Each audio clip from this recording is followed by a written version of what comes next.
The Sleeping Beauty. Once upon a time there lived a king and a queen who lacked but one thing on earth to make them entirely happy. The king was young, handsome, and wealthy. The queen had a nature as good and gentle as her face was beautiful, and they adored one another, having married for love, which among kings and queens is not the rule.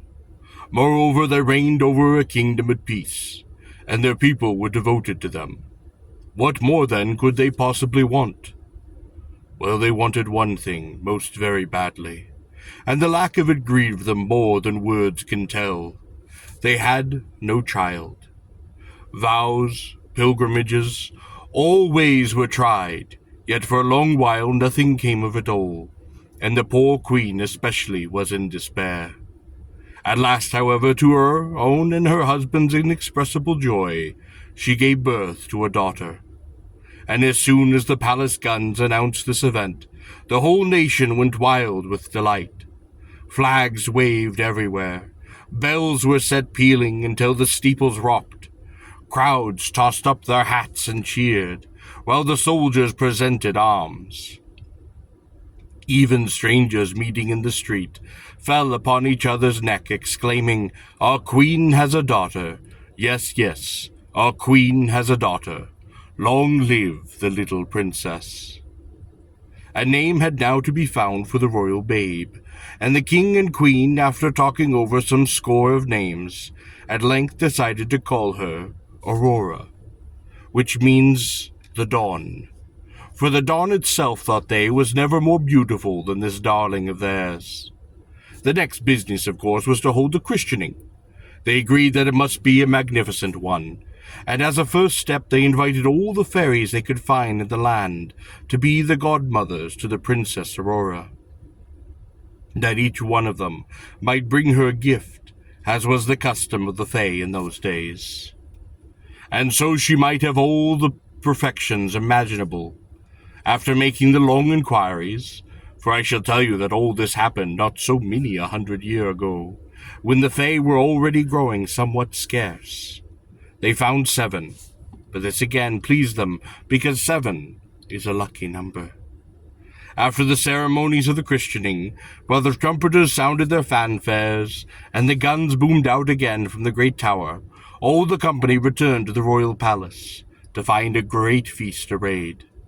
Seats of honor had been set for the 7 fairy godmothers, and before each was laid a dish of honor, with a dish cover of solid gold.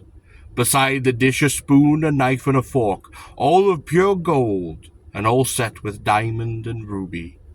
But just as they were sitting themselves upon the table, to the dismay of everyone, there appeared in the doorway an old crone, dressed in black, and leaning upon a crutch stick. Her chin and her hooked nose almost met together, like a pair of nutcrackers, for she had very few teeth remaining. But between them she growled to the guests in a most terrible voice. "I am the Fay Uglaine. Pray, where are your king's manners, that I have not been invited?" She had in fact been overlooked, and this was not surprising, because she lived at the far end of the country, in a lonely tower set around by the forest. For 50 years she had never come out of this tower, and everyone believed her to be dead or enchanted. That, you must know, is the commonest way the Fae have of ending. They lock themselves up in a tower, or within a hollow oak, and are never seen again. The king, though she chose to accuse his manners, was in fact the politest of men, and he hurried to express his regrets. He led her to the table with his own hand, and ordered a dish to be set for her. But with the best will in the world, he could not give her a dish cover such as the others had, because 7 only had been made for the 7 invited Fae. The old crone received his excuses very ungraciously, and accepted the seat. It was plain that she had taken a deep offense. One of the younger Fae, Hippolyta by name, who sat by, overheard her mumbling threats between her teeth, and fearing she might bestow some unlucky gift upon the little princess, went as soon as she rose from the table and hid herself close by the cradle, behind the tapestry, that she might have the last word, and undo so far as she could the evil that the fairy Uglaine might have in her mind. She had scarcely concealed herself before the other fairies began to advance, one by one, to bestow their gifts upon the princess. They promised her that she would be the most beautiful creature in the world, the next that she should have the wit of an angel, the third a marvelous grace in all her ways, the fourth that she should dance to perfection, the fifth that she should sing like a nightingale, the sixth that she should play exquisitely upon all instruments of music. Now came the turn of the old fairy Uglaine, who heard her head nodded with spite and her old age together. As she bent over the cradle, she shook her crutch staff above the head of the pretty babe, who slept on sweetly, too young and too innocent as of yet to dream of any such thing as mischief within the world. "This is my gift to you, Princess Aurora," announced the hag, still in her creaking voice that shook as spitefully as her body. "I promise, one day you shall pierce your hand with a spindle. Upon that day you shall surely die." At these terrible words the poor queen fell back, fainting into her husband's arms. A trembling seized the whole of the court, and the ladies were in tears. The younger lords and knights called out to seize and burn that wicked witch, when the young fay stepped forth from behind the tapestry, and passing by Uglaine, who stood scornful in the midst of the outcry, said thus, addressing to the majesties, "Take comfort, O king and queen, your daughter shall not die thus. It is true, I have not power wholly to undo what elder sister of mine has done. The princess must indeed pierce her hand with a spindle, but instead of dying, she shall fall into a deep slumber that shall last for many a year, at the end of which a king's son shall come and awaken her. Whenever this misfortune happens to your little Aura, do not doubt that I, the fairy Hippolyta, her godmother, shall get news of it, and come at once to render what help I may." The king, while declaring himself infinitely obliged to the good fairy Hippolyta, could not help feeling that hers was but cold comfort at best. He gave orders to close the christening festivities, although the fairy Uglaine, their spoiled joy, had already taken her departure, passing unharmed through the crowd of folk, every one who wished her ill, and riding away, it was generally agreed upon, a broomstick. To satisfy the king's faithful subjects, however, who were unaware of any misadventure, the palace fireworks were duly let off, with a grand set-piece wishing long life to the Princess Aurora, in all the colors of the rainbow. But His Majesty, after bowing from the balcony amid the banging of rockets and the hissing of the Catherine wheels, retired to a private room with his chamberlain, and there, still amid the noise of those explosions and cheering, drew up the first harsh proclamation of his reign. It forbade everyone, upon pain of death, to use a spindle upon the spinning, or even to have a spindle upon his house.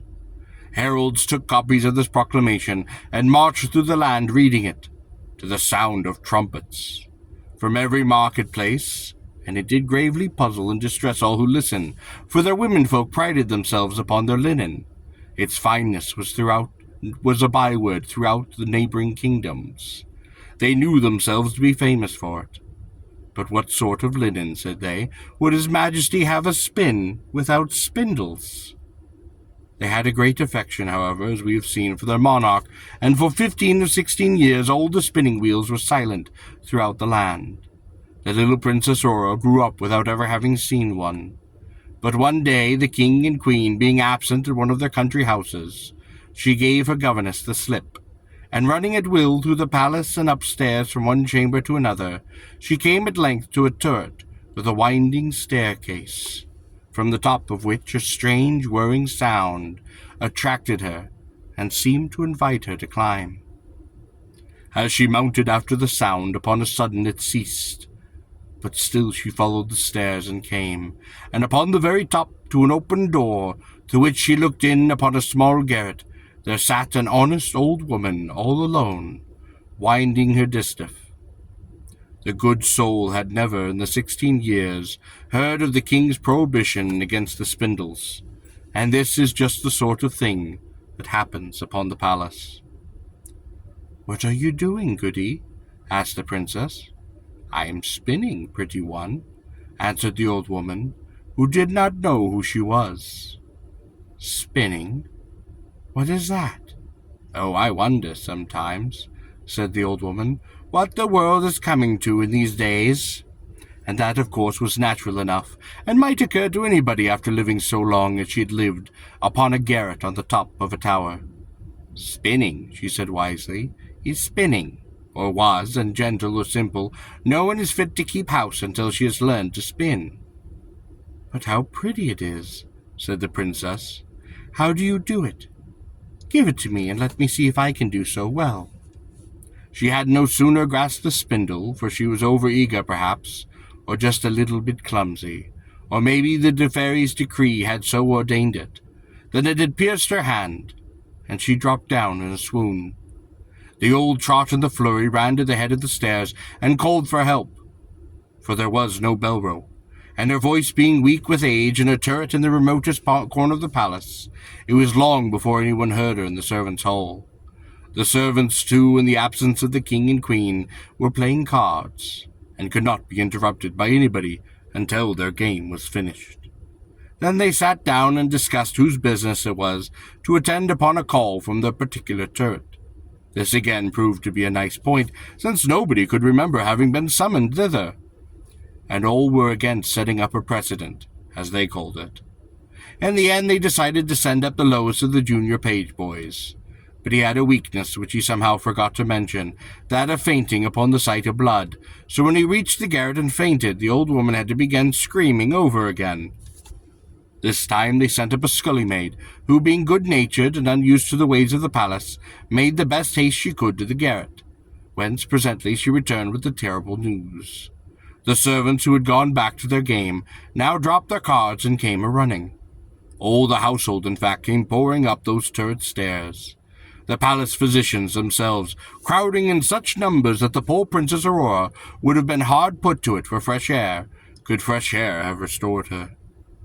They dashed water upon her face, unlaced her, slapped her hands, tickled the soles of her feet, burned feathers under her nose, rubbed her temples with hangry water. They held consultation over her, by twos and by threes, and again in grand committee, but nothing would bring her to. Meanwhile a messenger had ridden off post-haste with tidings, and while the doctors were still consulting and shaking their heads, the king himself came galloping home to the palace. In the midst of his grief, he bethought him of what the fairy had foretold, and being persuaded that, since they had said it, this was fated to happen, he blamed no one, but gave orders to carry the princess to the finest apartment within the palace, and there lay her on her bed, embedded with gold and with silver. At sight of her she was so lovely, you might well have supposed that some bright being of the skies had floated down to earth, and there dropped to sleep after so long a journey. For her swoon had not taken away the warm tints of her complexion. Her cheeks were like carnations, her lips like coral, and though her eyes were closed and the long lashes would not lift, her soft breathing told that she was not dead. The king commanded them all to leave her, and to let her sleep in peace until the hour of her awakening should arrive. Now, when the accident befell our princess, the good fairy Hippolyta, who had saved her life, happened to be in the kingdom of the Mataquin, 12,000 leagues away. But news of it was brought to her in an incredibly short space of time by a little dwarf who owned a pair of 7-league boots. These were boots in which you could walk a 7 league at upon a single stride. She set off at once to the help of her beloved goddaughter, and beheld in an hour this good fay arrived at the palace, in a fiery chariot drawn by dragons. Our king met her and handed her down from the chariot, and she approved of all that he had done. But greatly foreseeing as she was, she betrothed her that, as all mortals perish within 100 years or so. When the time come for the princess to awake, she would be distressed at finding herself orphaned and alone upon the old castle. So this is what she did. She touched with her wand everything and everybody within the castle, the king, the queen, the ministers, the privy councillors, the archbishop, who was the grand almoner, the bishops, the minor clergy, the maid of honour, the ladies of the chamber, the governess, the gentlemen-in-waiting, the equerries, the heralds, the physicians, the officers, the master of the house, the cook, the scullion, the lackey, the guard, the switzers, the pages, the footmen. She touched even the princess's tutors and the court professors in the midst of their deep studies. She touched likewise all the horses upon the stable, with their grooms, the mastiffs in the yard, even Tiny, the princess's little pet dog, and Fluff, her black and white cat, all that lay coiled in a cushion by her bedside. The instant the fay Hippolyta touched them, they all fell into a deep sleep, not to awaken till the same moment as their mistress, that all might be ready to wait upon her when she needed them. The very spirits of the fire went to sleep, loaded as they were with partridges and pheasants, and the fire went to sleep too. All this was done within a moment, for the Fae were never long about the business in those days. But it so happened that one of the king's councillors, the minister of marine, his office dated from a previous reign, when the kingdom had hoped to conquer and acquire a seaboard, had overslept himself that morning, and came late to the palace without any knowledge of what had befallen. He felt no great fear that his unpunctuality would be remarked, for the king, as he supposed, being absent in the country. Nevertheless, he took the precaution of letting himself in by a very small postern door, and so missed being observed by the Fae and touched by her wand.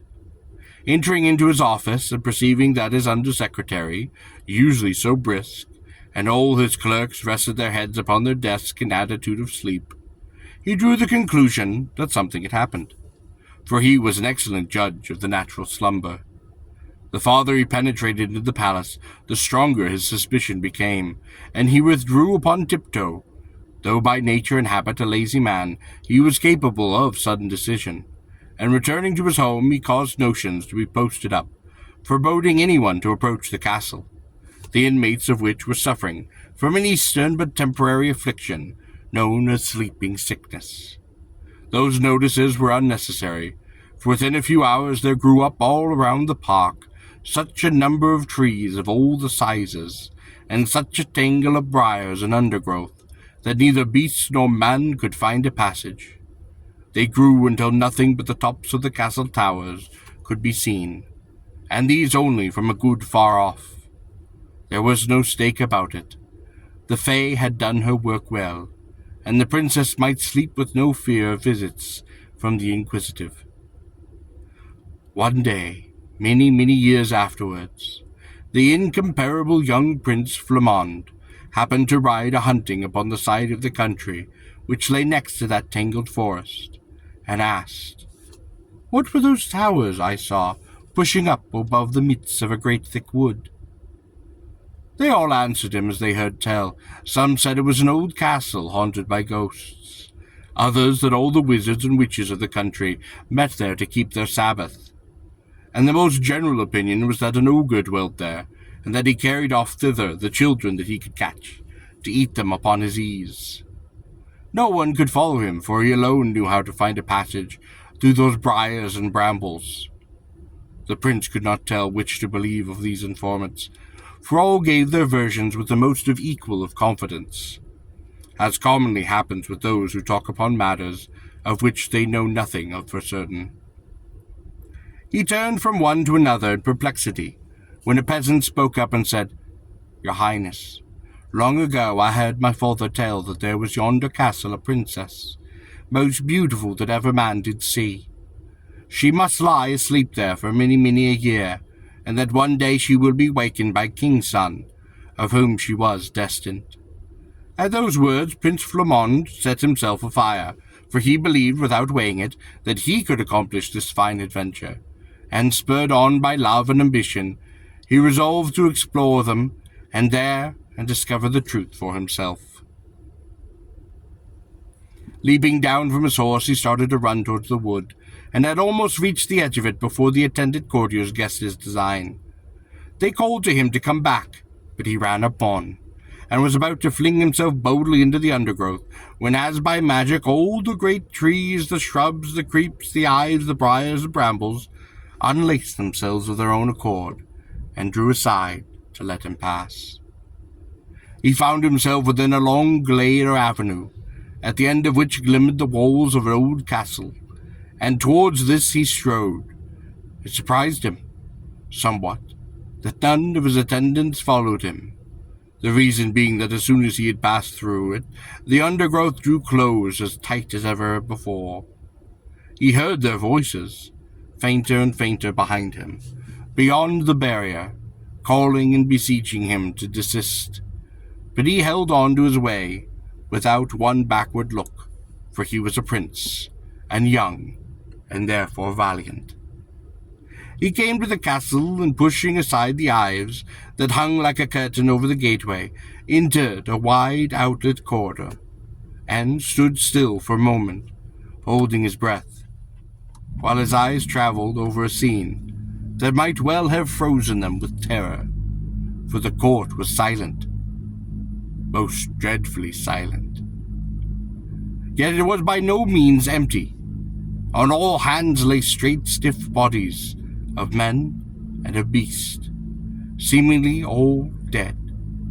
Nevertheless, as he continued to gaze, his courage returned, for the pimpled noses and ruddy faces of the Switzers told him they were no worse than asleep, and their cups, which had held a few cups of wine, proved that they had fallen asleep over a drinking bout.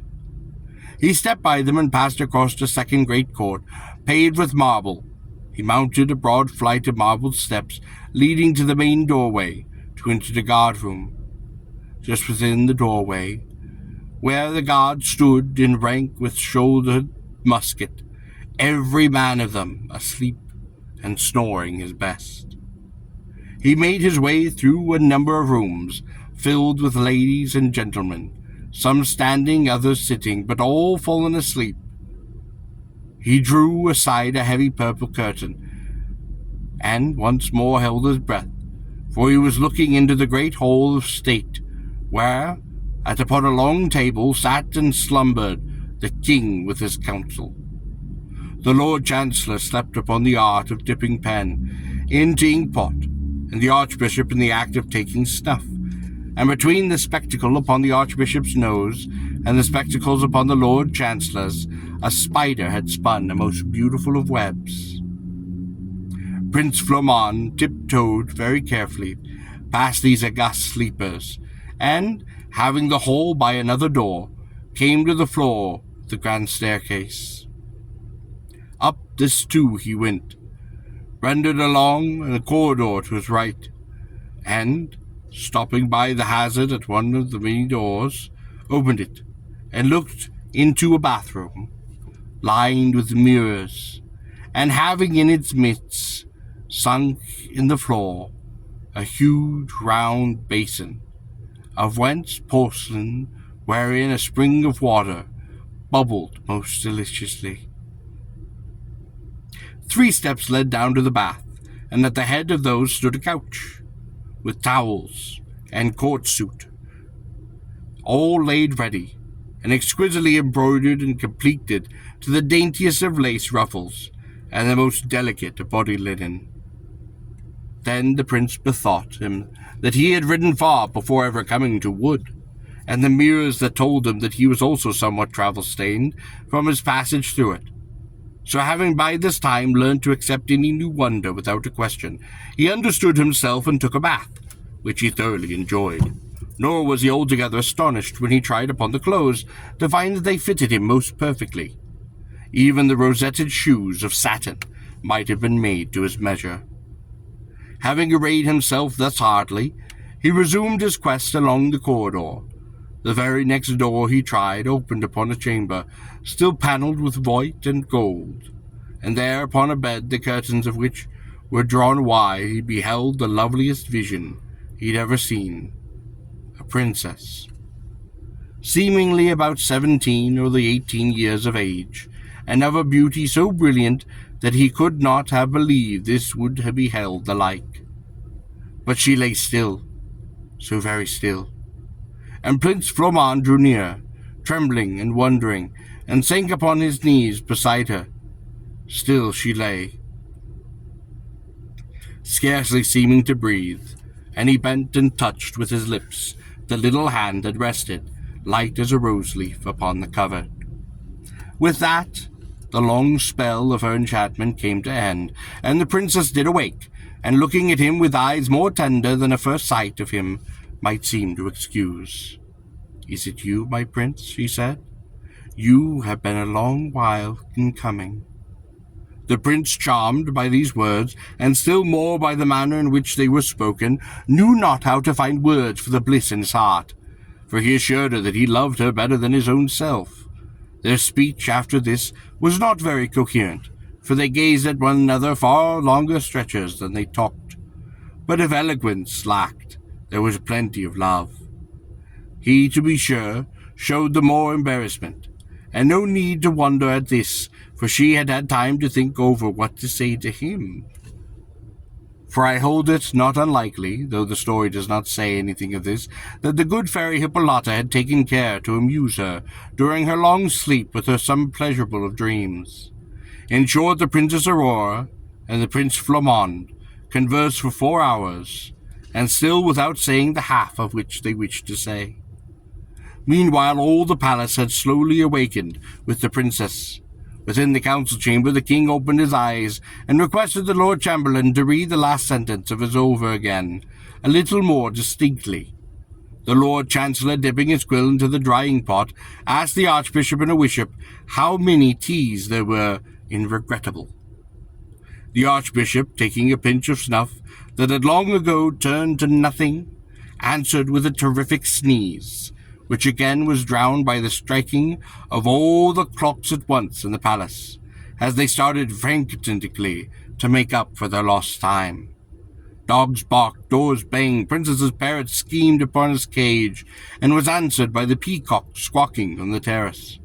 Amidst which hubbub the Minister of Agriculture, forgetting his manners, inserted a trumpet in his hand, and bowled across the table, begging his Majesty to adjourn for dinner. In short, everyone's first thought was of their own business, and as they were not all in love, they were ready to die with hunger. Even the Queen, who had dropped asleep while discussing with her maids of honor the shade of mourning, which most properly expressed regret for royal personages in a trance, lost her patience at length, and swept one of her attendants with word that she, for her part, was keen set for something to eat, and that in her younger days it had been customary for young ladies released from enchantment to accept the congratulations of their parents without loss of time. The Prince Flamond, by this message, recalled to his divorce, and helped the princess to rise. She was completely dressed, and magnificently too. Taking his beloved Princess Aurora by the hand, she led her to her parents, and he embraced her passionately. The first transports over, turned to welcome him as a son, being charmed, quite apart from their gratitude, by the modest gallantry of his address. They passed into a great dining room, lined with mirrors, wherever they supposed, and was served by the royal attendants. Violins and hautboys discoursed music that was ancient indeed, but most excellent, and the meal was scarcely concluded before the company enjoyed a very pleasant surprise. Prince Flamond, having no eyes but for his love, might be excused if he forgot that his attendants must, long before now, have carried home their report, and that his parents would be deep within a distress, wondering what had become of him.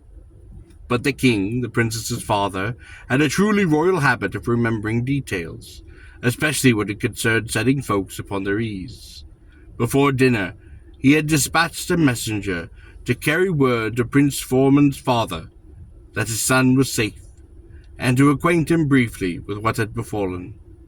The messenger riding through the undergrowth, which now obliquely parted before him as it had a while ago, to admit the prince, and arriving upon the outskirts of the wood, found there a search party vainly endeavoring to break through the barrier, with the prince's aged father standing by and exhorting them in person, to whom he delivered his message, trembling with relief, for he truly supposed his son to be lost beyond recall. The old man entered the messenger to turn back and to escort him. So he did arrive, and was ushered into the hall. The situation, to be sure, was delicate, but when these two kings, both so well-meaning, had met and exchanged their courtesies, and the one had raised the other by the hand to a place upon the dais beside him, already and without speech, they had almost accord. "I am an old man," said the prince, "father. I have reigned long enough for my satisfaction. Now I care for little in life but to see my son both happy." "I think I can promise you that," said the princess's father, smiling with a glance upon the two lovers. "I am old enough, at any rate, to have done with ambition," said the one. "And I," said the other, "have dreamed long enough, at any rate, to despise them. What matters ruling to either of us two, while we see your son and my daughter reigning together?" So it was agreed then and there, and after supper, without loss of time, the archbishop married the Prince Flamond and the Princess Aurora within the chapel of the castle. The two kings and the princess's mother saw them to their chamber, and the first maid of honor drew the curtain. They slept little, for the princess had no occasion, but the prince next morning led his bride back to the city, where they were acclaimed by the populace, and did live most happily ever after, reigning in their prosperity and honor.